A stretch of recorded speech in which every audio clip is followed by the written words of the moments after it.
সকল প্রশংসায় মহান আল্লাহ পাক রব্বুল আলামিনের।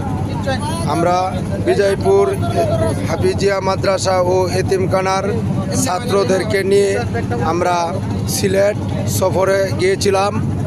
এমনকি আমাদের আলামিন শেখ আমাদের এই মাদ্রাসার প্রতিষ্ঠাতা এবং দুইজন শিক্ষক সহ আমাদের ছাত্রদের মধ্যে উপস্থিত আছে।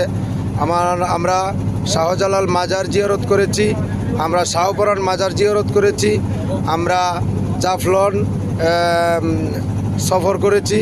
করে ফেরার পথে আমাদের আজকের সিলেট সাংবাদিক আমাদের পূর্ব হাতিয়ার গ্রামের ফাঁসু মিয়ার ছেলে ফারুক মিয়া ছাত্রদেরকে অনেকগুলা গেঞ্জি এবং শিক্ষকদেরকেও গেঞ্জি উপহার দিয়েছে।